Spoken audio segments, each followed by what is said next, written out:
Hello. Hello. So great to see you, and thank you very much. You've been wonderfully. Uh, Look, it wouldn't be an ADHD conference if we ran on time. It would be like that would be preposterous, I as you honestly said. didn't do it on my own. My colleague said to me, "You better go now, otherwise you'll be late." And they were right. So I made a concerted effort to get here half an hour early, just at the risk of missing the whole thing. So thank you, though. I can't take the credit. Well, that just shows the kind of team player you are. It's um. So we met recently, and I was just uh, bowled over by what you're doing, and It was a great do you chat. want to tell? Yeah, I have to say, I was, my lifestyle or sort of my life workflow has changed considerably over the past 2 years, having been an artist and now being an agent.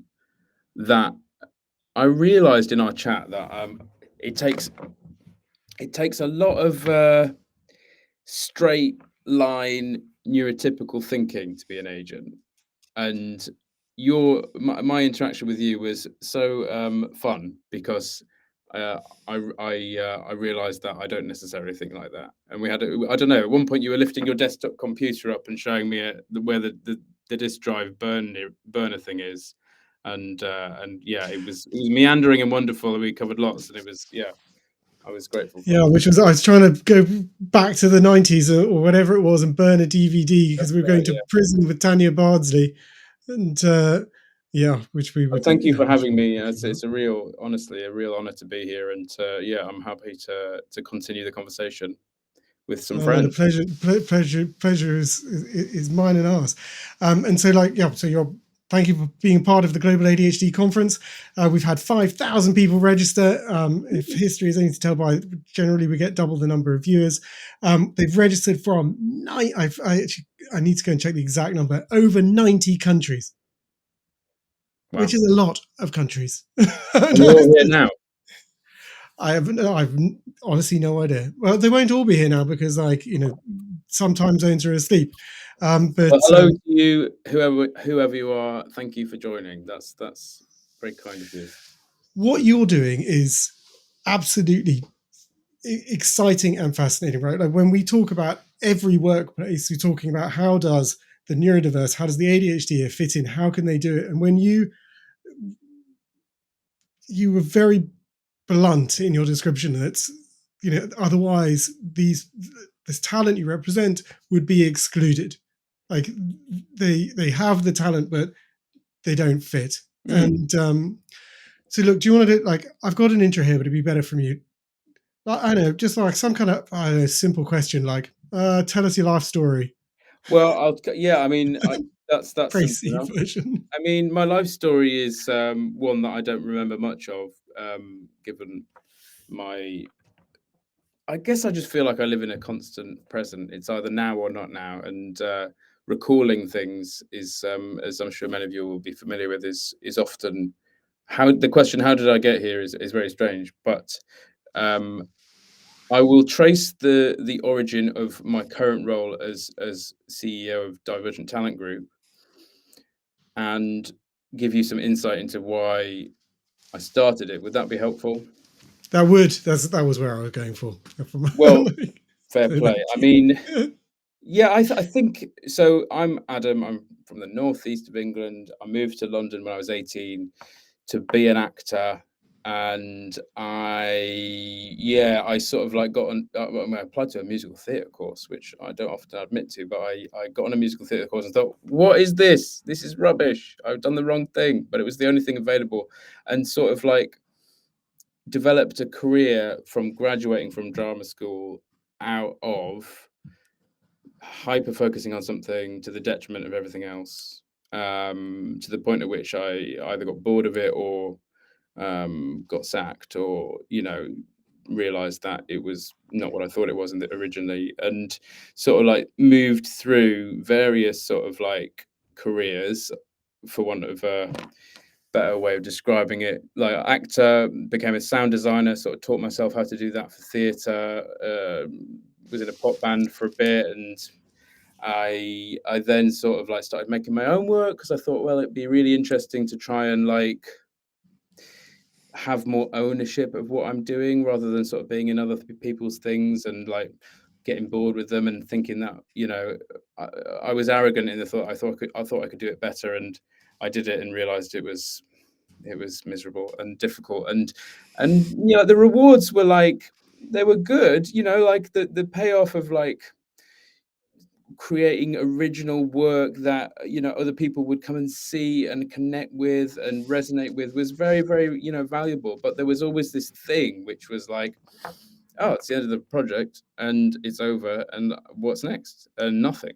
And the inability to think ahead and to coordinate a future or to like manage the, I guess, the sort of business side of being an artist, which is about developing like a sustainable system in which you can grow and thrive. Which, so I wasn't diagnosed with ADHD, although mates had told me, "Oh, you're ADHD," and I'd be like, um, "Yeah, fine, whatever." And as an artist, there is an element of you know being able to thrive with ADHD because part of the creative process is so like you know non-linear and you know associations and lateral thinkings involved and you know seeing the world with fresh eyes, which I think is you know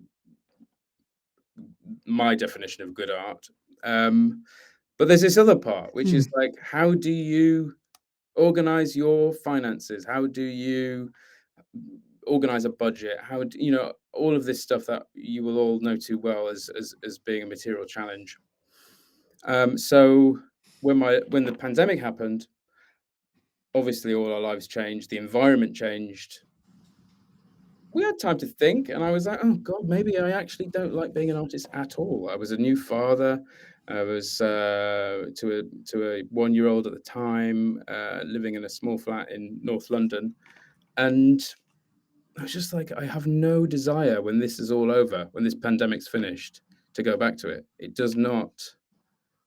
It does very little to a few people, usually my mum and my dad, or my family, or my mates who would come and support, and it's just so I thought, oh right, I know what I'll do. I'll do something meaningful. When this is all over, I'll be an MI5. I'll be an agent. There's a lot of like risk Oh, involved, and I'm not it's supposed a to big tell jump. anyone that, but you know that's probably why I didn't get the job. And yeah, and then I thought, well, my wife thought I was losing the plot, which I probably was. And then I thought, okay, I won't apply for MI5. I'll just be a postman maybe, and like deliver mail in the morning and like do my music in the afternoon. I applied to be a postman like 5 times. Post person, didn't get past the theory test at the beginning. So I see post people. I was going, "What did you do? How did you like? How did you get through it?" And no, it didn't work. So I just sort of forgot about it for a while, and then got on with like lockdown, as it were. And I was finding things, really simple things, really difficult. So like changing a nappy became like anxiety inducing, almost panic attack level at times. Any fiddly sort of thing like that, or wash like things that I feel some shame in saying, which is like I guess part of the issue really. But like washing up, I would just you know I was just basically struggling with very basic tasks, and I thought, well, maybe this is something to do with ADHD. And obviously sort of hyper focused on that for a bit and realized that you know I should go and get checked out. Spoke to a GP, and you know we all know what that system's like, so I won't go into it. But I think it was a long road. I finally got a diagnosis, and it was a bittersweet moment of you know that's why I am the way I am, and why this whole life has been the way it is.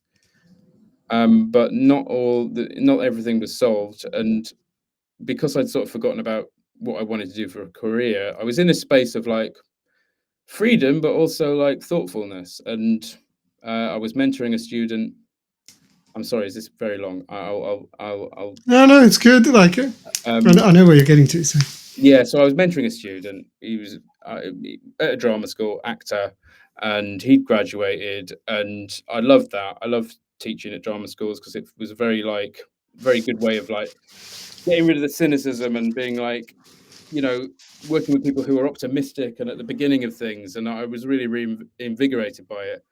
And one particular student who, I had a real rapport with, materialized that he had ADHD. And I was like, okay, that's why I liked you. I knew there was a reason. We do often flock together, that's for sure.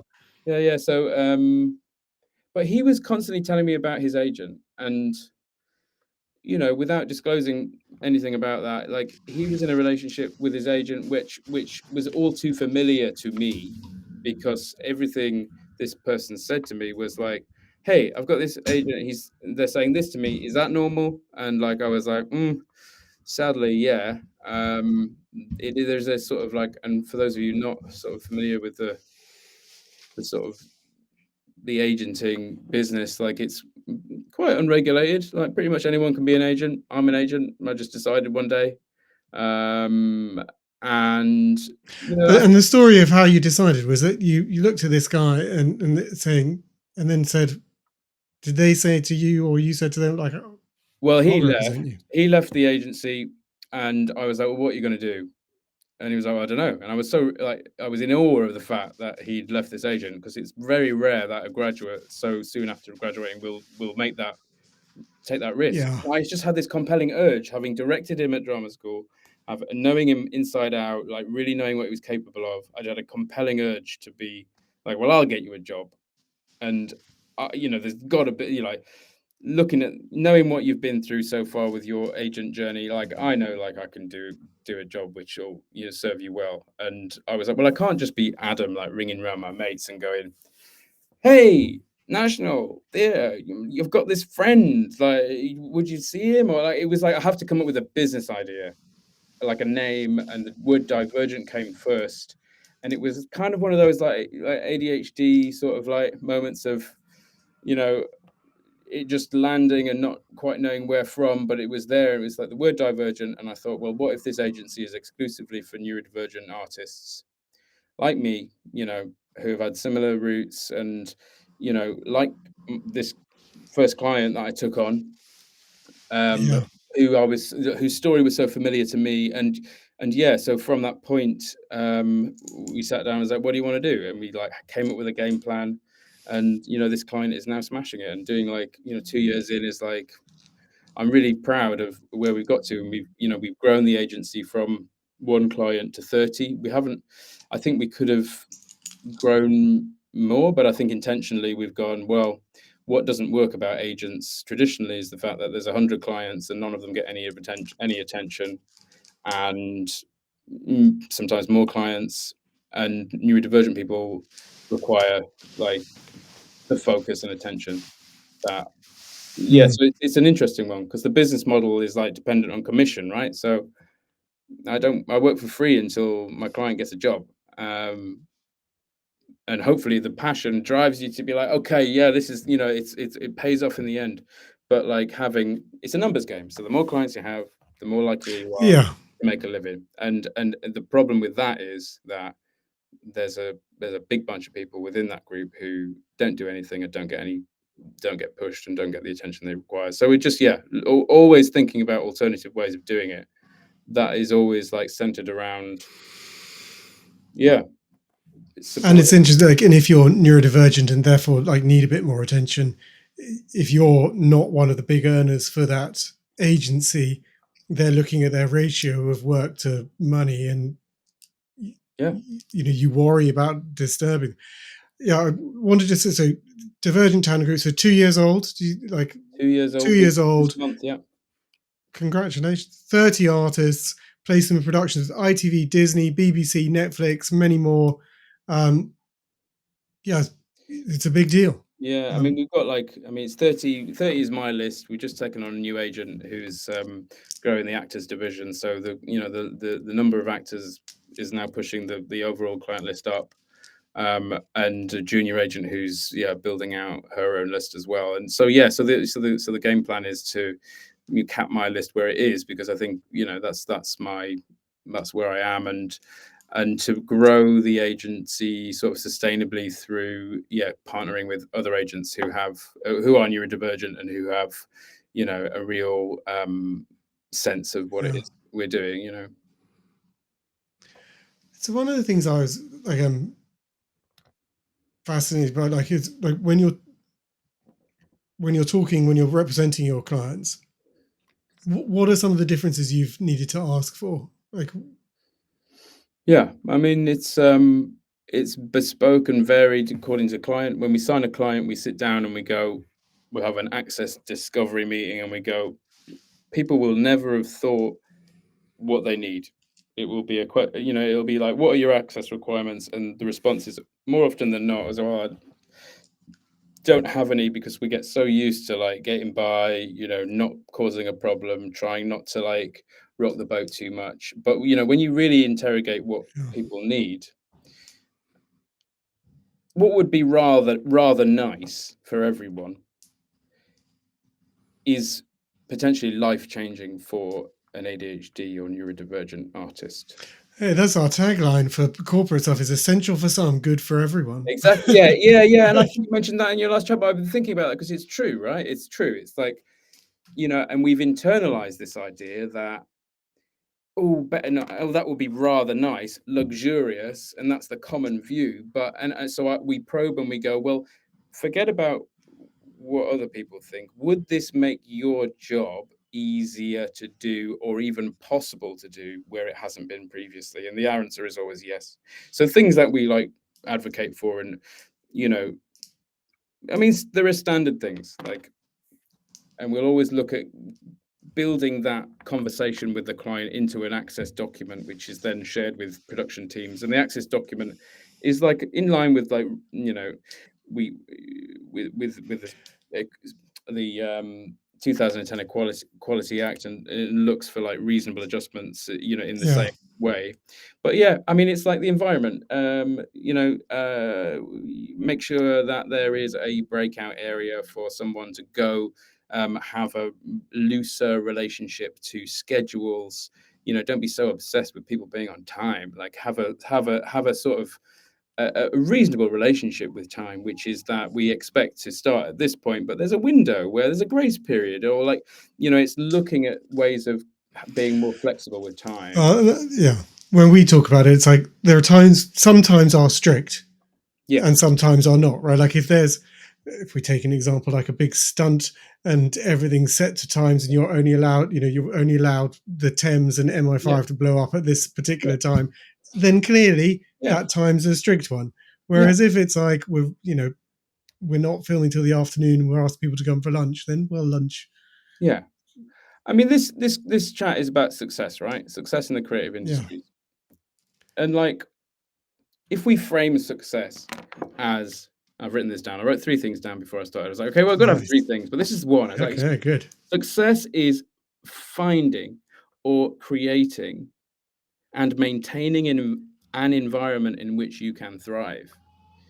So, like, I've unexpectedly found myself in an environment where I can thrive because, I'm the boss, and I can like, Mm. I can set my own hours, and I can work in the way I want, and we can have a flexible relationship to work, and you know, And you can be that, open though. You're like, there's a big deal. Like I have a really jarring. You might have the same. I have a really jarring difference in my life. So when I'm hanging out with other neurodiverse people, I'm very open, and like people understand, and I can be very relaxed mm, about like things. yeah, And then I get in other environments, and I'm like, and I arrive late, or I do that, yeah, blurt yeah, out, like, and then I watch people like properly getting annoyed at me. I'm yeah, just yeah, like, yeah, yeah. oh. So that's the thing, is like, you're not going to thrive or succeed in an environment which isn't set up for you. So like, either the environment, the job, the place you work in, the people you're with, either they need to make some adjustments, either they need to like give you the space you And need. what sort of adjustments have you put in your access document? What sort of things are there? So I mean, it really does vary, but like, it can, like, sensory stuff is quite key. Like, I know ADHDers can experience hyperacusis, which is this like sensitivity to sound, which can, you know, and the working memory, right, is so like delicate that it can just drop away. So like if there's a distracting sound or something, so like looking at the Oh, wow. rehearsal room, if you're an actor, it's like, is the rehearsal room, like I'm in a padded cell effectively now, which is great because there's no echo. I can communicate without there being too much noise bleed from outside or like hearing my own voice too much, which would distract me. So looking at the rehearsal room and going, the rehearsal room ideally would have these conditions. And it varies for everyone, but sometimes it's sound, sometimes it's temperature, for various neurodivergences, but you know, light is a big one as well. So it's like, and nice, even me saying these things, like, well, this is very fussy, isn't it? This is very like, oh, but you But will that's not. the thing. Like, it's not a big deal for most other people. This is not a major thing, No. and because it's not a major thing, people don't attribute making a big change to it Yeah, as significant. yeah, And even if it's not a particularly big deal for them, they kind of rail against it because they don't yeah, see it. The exactly. temperature is interesting. Yeah, temperature, light, there's like environment, sensory things, costume. Like sometimes costume can be like very sensory, and this like is like quite prevalent with autistic clients and autistic Yeah. people is that they, you know, they have a like a particular like sensory issue. I mean, I'm generalizing because it really does vary for everyone, but so yeah, sensory stuff, relationship to time, big one. Let's just look at the schedule. Are you doing too many pages per day?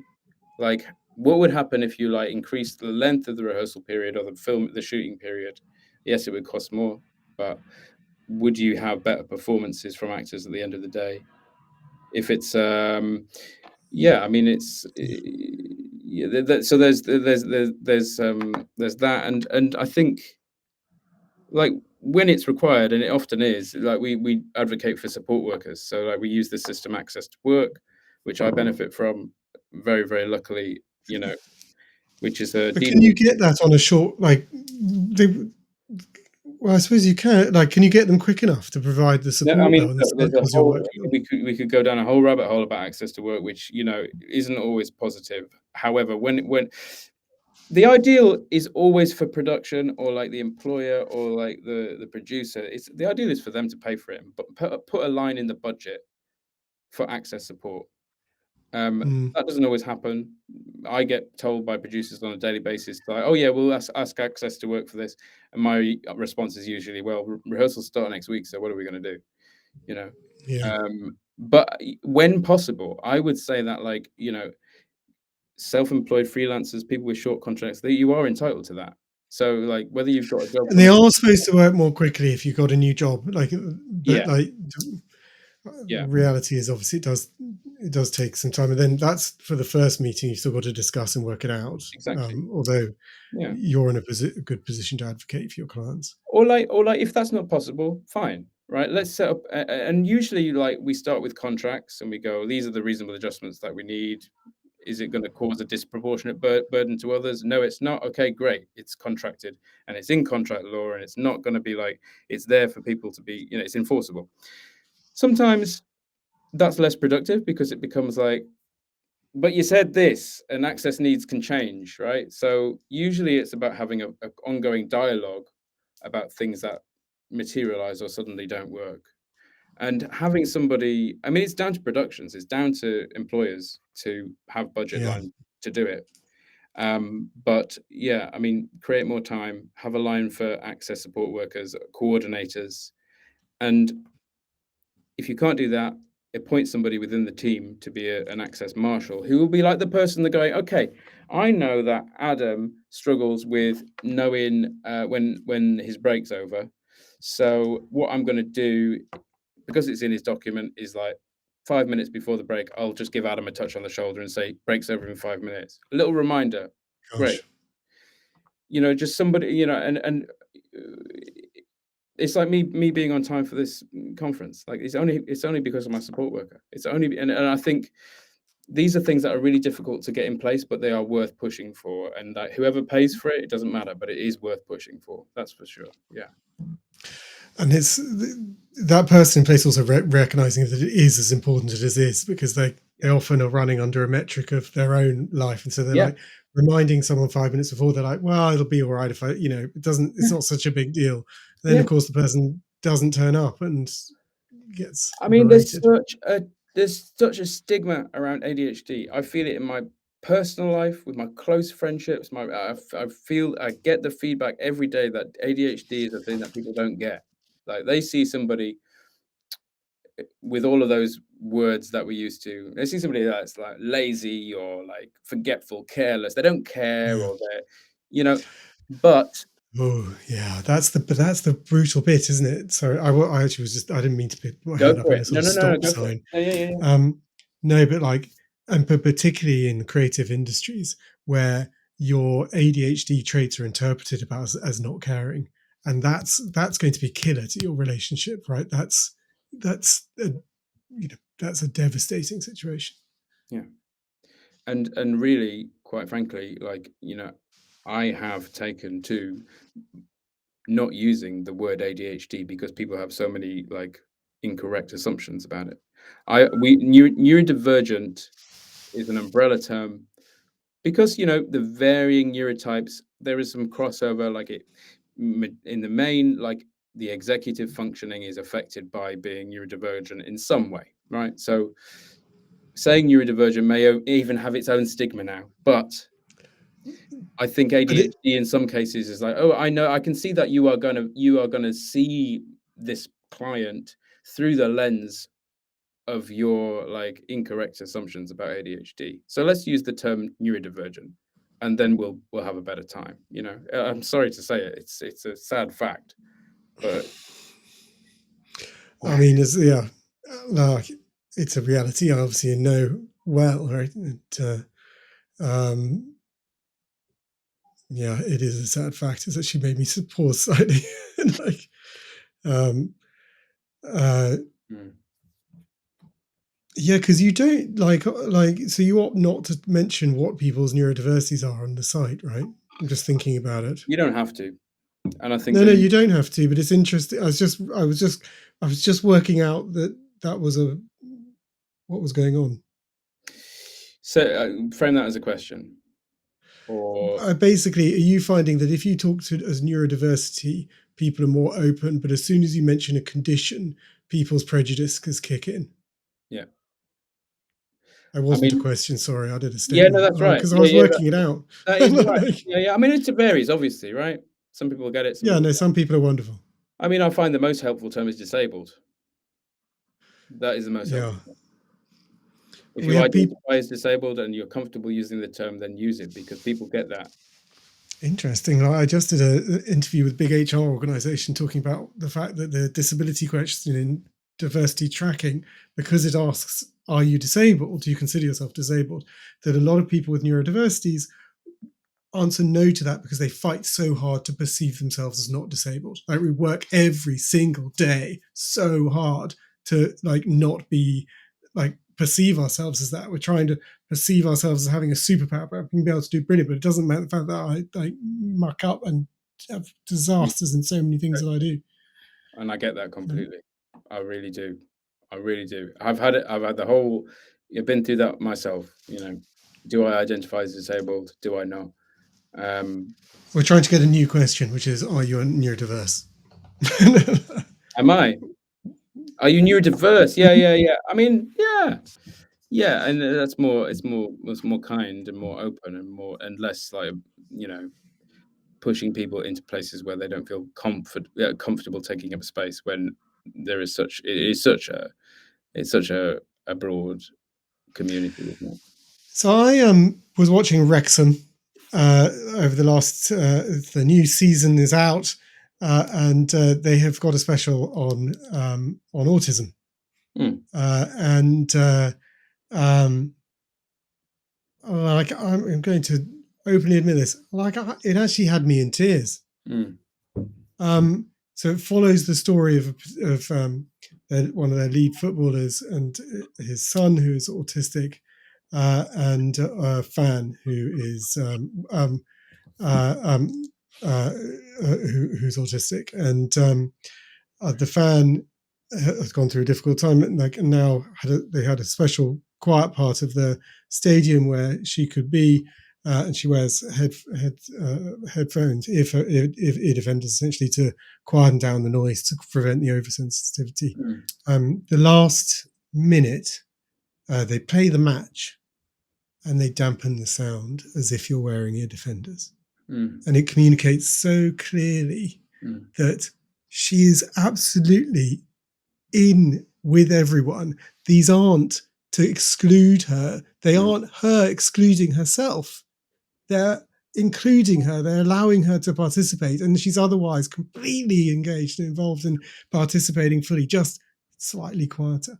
I wanted to ask you, because I have this in my life too, where you occasionally just get bowled over by how kind, how nice someone is. So when you've been representing a client, have you got any stories where you've seen someone you've just gone, this is wonderful?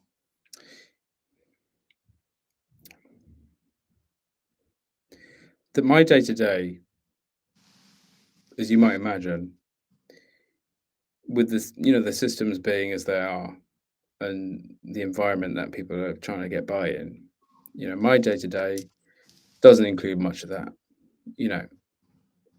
It's not.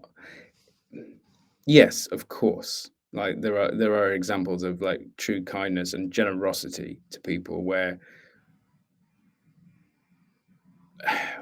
there's just been a surrendering of like ego or like standard practice just to give somebody a boost or the leg up they need in order to get by. But by and large, my days are like, they are adversarial in a way that like I would say that like it's not all bad, but like it's a job of agenting for me is a job of activism and trying to like defend the interests of people that don't are working in an environment that hasn't been made for them. But yeah, sure, like we do this thing sometimes where we like where we will ask for a bunch of stuff and the client will be a bit nervous about like us asking for it because it makes them seem a bit too demanding, but like we'll ask for a series of things, one of which is like sometimes a mental health and care stipend, which is something that has been done in the US quite a lot, which is just like a bit more money, like a non-taxable bit of expense, recognizing that you as a person will have expenses that other people won't. You don't have to give receipts for it. You don't have to like, and it becomes financial, obviously, because my role is almost a cross between an activist and an accountant. But like seeing the generosity of some people in going, we're going to raise your fee on the basis that you are ADHD because we know that you will spend more money doing this job than other people will. You will have impulse buys, you will be overstimulated and need a little bit of therapy. You might need a couple of days off where you don't need to earn money. So there is like I often think like the kindest thing somebody can do, especially an employer, is pay people and pay people well. And freelancers, my God, hats off to you guys because like this is it's a fragmented and disparate existence where you're going from job to job and you are the person driving the car. Yeah. So when a particular industry, whether it's film, theater or TV, when they recognize or like digital, like when they recognize that there is a monetary cost to being the way you are and they remunerate you effectively and in a way that it doesn't mean you're going to be totally screwed at the end of the engagement, then that is a kind thing and people do it and I'm always grateful for my clients and I don't take a cut of that. That is not like commissionable income. That is just for a client to spend as they will because they will just spend more and have more of a personal cost in doing the job. So yeah, that's generally. That's wonderful. Now we've had some questions come in. Yeah. And Neurodivergent, that's a good one. It's a good question because I often go, where are the neurotypical people? Like, where are they? Well, no, they're like, they're there. But like, it's an interesting question.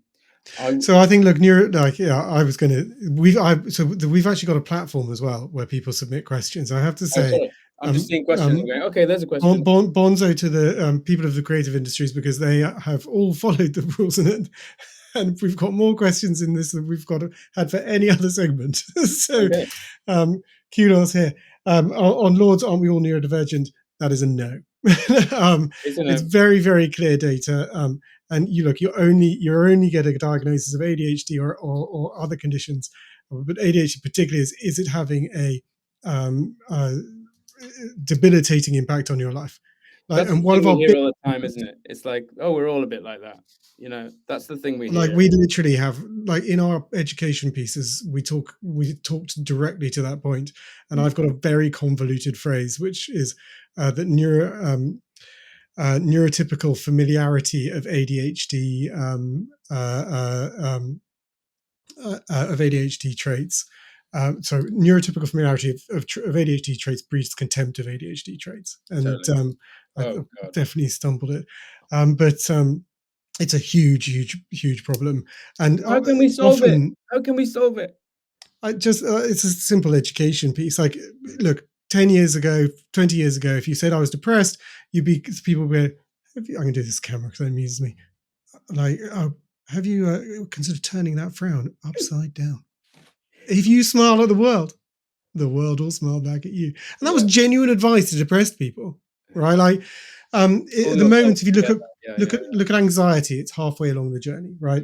There's a number of people who just think it's worry, like, but then there's a number of people who understand it's debilitating. But ADHD, we've got a long way to go. Okay, questions to you. Let's do it. It's great listening to you. I'll do aspiring middle-aged screenwriter here. Shift from 20 plus years in academia. Also a long-time film critic. Any tips for staying productive as well as networking and finding good supportive representation when one has ADHD? Representation, obviously, building a company. Like, give them a chance. Yeah, I mean, just like distill that into like the key bit of the question, because there's a lot to unpack there. I think let's focus on the staying productive as well as networking. Staying productive as well as networking, right? Networking is overrated. Number one, it's also really difficult to do in a way that you imagine it, like it actually happens. Like, networking is not like standing at a party and going up to somebody and giving them your card. That's not networking, and it doesn't work anyway, because they're going to be like, "Why are you giving me a card? Like, I don't know you." Like, networking, like in material terms, is working and being productive. So like, if you're working on a thing and you're really like, you've got a way of sharing it with other people, then you're networking, right? So if you haven't got a way of sharing it with other people, then here are some ideas. Like, do a reading, get some actors together and do a reading. Like, I shouldn't say this as an agent, but like, many actors, like particularly friends of yours, might be willing to sit down and have a read. And like, it's being an actor is like, you need to go to the gym, you need to work out, you need to like practice the acting like muscle, you need to exercise it. And like, so if there's an environment you can create where you can get people along to read a script and invite people along to come and see it, then that's networking. If you can send your script to a production company that love this kind of work because you've seen them program X, Y, and Z, if you can send an unsolicited script, even if they say don't send unsolicited scripts, and make a good enough pitch to the person getting the email, then that's networking. Like, you're not supposed to do that. I've got clients that do it, and it works. Like, if you make a good enough pitch in an email, that's enough. Like, and the work will network for you. That's the dream anyway. It's great advice. Like, and thank you. Like, on that part of the staying productive, we've had another question. And one of the reasons why I was so excited about what you're doing and this segment is that the things we're talking about, although we're talking about the creative industries, do apply outside, right? And the problems a lot of ADHDers have, and being productive is one of them. How do you maximize talents of people with ADHD so that it can succeed in their endeavors? So that's your core question. I've written over 100 poems I'd like to publish with books as well. I've written multiple books, but never finished one of them. Alongside, I also wanted to start a company regarding healthcare. I've done quite a lot of work on building it, have some potential clients, however, always get stuck. Probably my executive cognition isn't working anymore. How do you tackle those challenges, like of helping talent get over the line to actually finish? Not pushing. Like, agents can be pushy, right? It's part of the stereotype of an agent. It's like they're pushy with a client and they go like, come on, you got to be here on time, you got to turn up, you got to get the job, and you got to do well, and you don't fuck it up, otherwise you're going to get sacked, right? That's the sort of narrative that comes out. What we do is like, we don't push the client, we push on behalf of clients. So like, if they're not doing what they should be doing, we look at the environment and say, well, what's not working about the environment? How can we switch this environment up to make it more like accommodating to you as an artist, even if that's your living room at home, even if that's like your digital environment, whatever that is, like that's what we try and tailor in order to make things work better. Like there's a sad fact that if like when I was an actor, like there is the possibility that like the environment could not change enough for me. So like, what could I have done? Like I am the way I am, and this is what like if I was like doing an 8 show a week run for like a year in the West End, like there's gonna come a point where I'm gonna be like, well, I'm challenged by this because Yeah. I can't sustain it. So like there does come a difficult time when you have to go, well, is this environment right? Is this craft right for me? And if you can like go through that difficult question and come out the other side and say, yes, it is, then it's worth seeing what adjustments can be made. But what do we do on behalf of clients to make sure they can thrive? It is variable, but I don't push, because pushing, I'm hearing in the question something that I really relate to, which is this idea that I'm constantly, I'm constantly fucking this up, and it's like it's my fault, and I'm no good. Well, no, like you're pushing yourself, so stop pushing. I like to think of the phrase fallow period. Think about like, and this is where the agency came from, and I talk about, is a period in which you are not trying to be productive, which is this time, this press, like everyone wants you to be productive. Okay, great. Okay, good for them. Woo, we're productive. What are you producing? Like, forget it. Like, follow. It's like a farming term, isn't it? It's like over the winter. I'm making this up, so if there are any farmers here, apologies, but like I'm riffing. But, you need, in order to let the crops grow in the spring, they have to like the earth has to be left alone over the winter. It will not be fertile ground if you mess with it through those seasons. And like the same with like being an artist or a writer or whatever you do, is that like just get out of this groove of being like productive and be fallow and have a fallow period where like you are just doing nothing and you are letting things go, and then you'll have ideas, and then you'll start to be productive in a way that's economical and like actually what you want to do, rather than what you think everyone thinks you should do. I thought that was such an insightful point of yeah, you're productive, but what are you producing? Like just that recognition that, and I mean, that's a very familiar ADHD place where the love of movement, at least something's happening, whereas recognizing it's not actually achieving. But having a fallow period, like, isn't that the privilege of success? Like if you're like, I'm looking at some of these messages, and I can tell you that people just really struggling. Like, Yeah. you, No, I agree. Having a fallow period sounds like an awful luxury, but it doesn't have to mean you're just like, going down the road, getting a flat white, and like, burning life away in a way that doesn't feel productive. I guess it means like shifting your focus. So like, like when you look so intently at something or like you want to achieve, and you hyper focus on it to the expense of everything else, it's when you step away from it and focus on something that isn't the thing you want to do, that your imagination or your instinct will kick in. And I think it doesn't mean like kicking your feet up and having a holiday. Like I had a fallow period which was like as many people experienced, which was a result of the pandemic.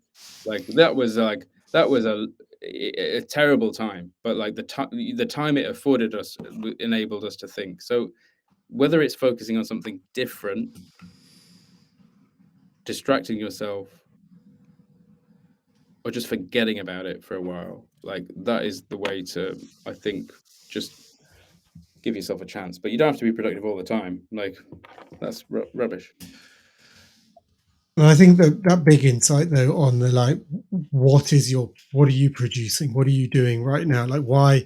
Like yeah, you're active, but what are you doing? And I think is very important. And essentially giving yourself the space to think about that and work out what it is, Yeah, what it is you give want to yourself do. a break. You're doing great. I had so privileges of like doing the interviews. Like I get to ask some questions I fancy. So like I had a question for you, Hmm. and I've decided I can't resist asking it. How would your career have turned out differently if you had you?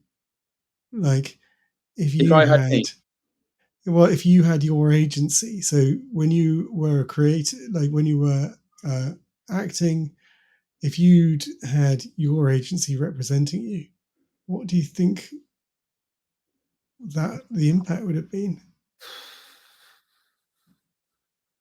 I mean, that's that touches me because I do set out on a daily basis to be the kind of agent that I would have wanted. So to take that further and to like imagine like a possibility of having an agent such as the one I attempt to be is kind of like is strange. But when I nearly got sacked from an acting job because I was like I wasn't supported because I was like I didn't it wasn't known that I had ADHD. I would like it was a long run. It was like it was common and it is common in long runs for people to mess about in order to like you know sustain their interest. But people without ADHD like are very boundaried and they understand limits, you know. But I was changing the script. I mean, I was like, oh, nobody's going to notice this. Like, I'd find a wig from the prop store, and I'd come on as a different character, and I just, I lost all connection, and it was fun, and I think it was good, and there was an improvisatory quality to like behaving like that as an actor, which was good. But actually, the bottom line was, we live in Britain. It's a literary culture. Like, you don't mess with the script. The script is like, that's the thing. So I called my agent after that, and my agent, God bless him, is a great man. I don't have an agent anymore as an actor at all. But at the time, I rang him and I was like, "Look, I think I'm in big trouble." And he was like, "Well, it's your own fault. Well, I can't do anything about it." So at that juncture, I felt deep shame. I was Whoa. like, I was like, "Yeah, you're right. It's my fault. I have screwed this up.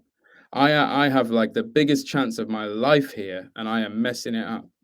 And I carried on that narrative, and I was like, so in hindsight, like if I had an agent who'd said to me at that point, who said, "What's going on?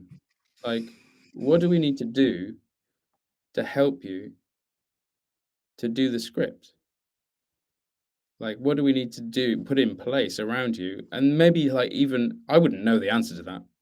I would just be like, I don't know. But planting that seed with me, whereby I had the possibility of changing something about the environment might have saved that. I didn't lose my job in the end. I was obviously very contrite and like, and I put an end to it. But like, acting wasn't for me, and that was the truth, really. That there was nothing that we could have changed about that environment to make it because it just wasn't right. Maybe if I did, maybe I would have done a bit more telly, and that's more a sort of dynamic environment. It's not like regular every night. It's like you do it in one go, Okay, well, you know. But if I had an agent like me, I'd probably, yeah, I'd probably be still here.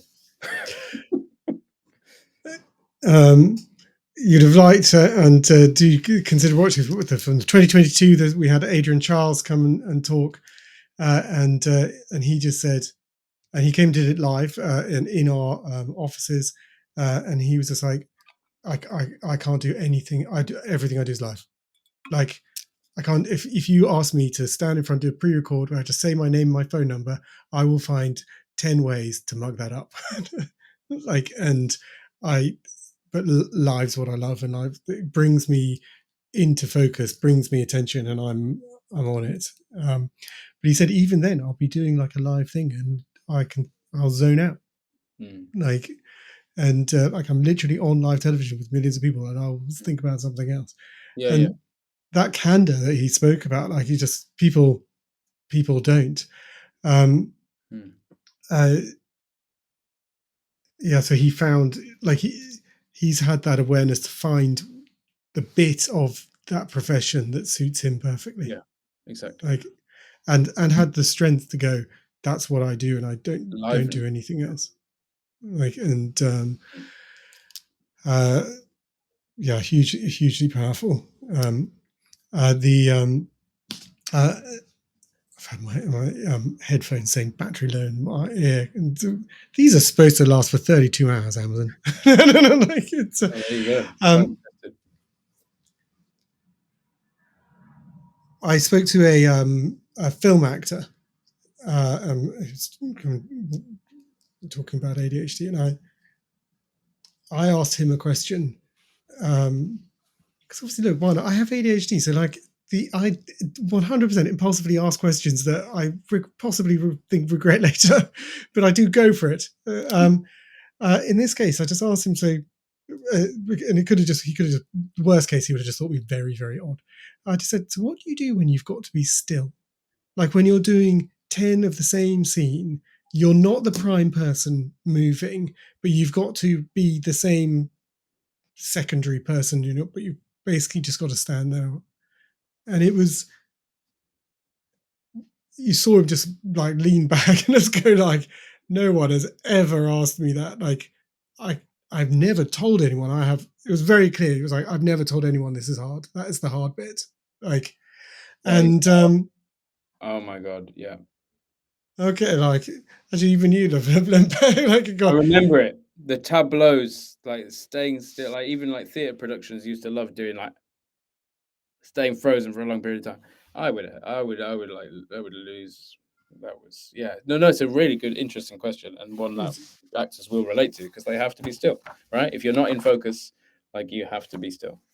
So how did you do it? Like, what was? I messed around. I was like, okay. I would be like in a tableau, and I would be like the person next to me, like, hey, this is you look like an idiot. Like, I mean, that obviously was a terrible example, and obviously poor taste. But I think ultimately, like, my way of coping with stillness was to like, I have an attentive type ADHD. So like my physical, like, it's not necessarily like physical impulses that I struggle to restrain, but like mental ones. And so like with a still body, the mind goes on overdrive, and sometimes it comes out of my mouth, but less so these days. His answer, he looked at me and he clearly was going, and he started to tell me, and he said, like, I wiggle my feet, I move them around. Yeah. And he then paused. Clearly it was the pause where he was deciding whether or not to tell me the truth. And at that point he said, I chew the inside of my cheek. Yeah. And all that, yeah. Yeah. But like, that's just not how everyone else does it. Like, it's just, it's not a big deal to be still. Like, and look, we're out of time. I went because I suddenly realized what time it was. Yeah, like, no, apologies for overrunning. No, you've been amazing. I think that's been completely fascinating. You can see the large number of questions coming in. There was a bit of a shout out when you said, like, hello world.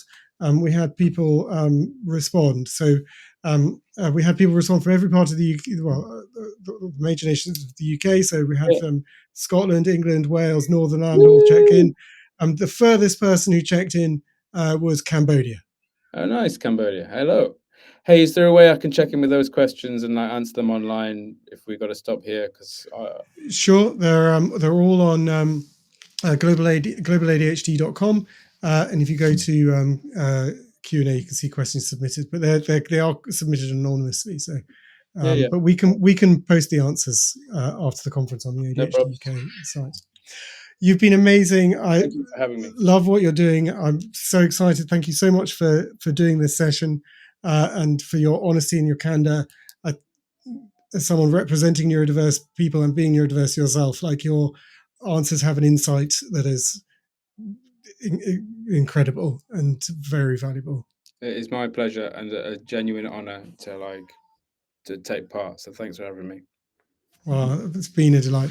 Have a great rest of your evening, and thank you very much. And I've got to do some technical handover stuff now, so wish me luck. Good luck. Thanks. Thank you. Bye bye.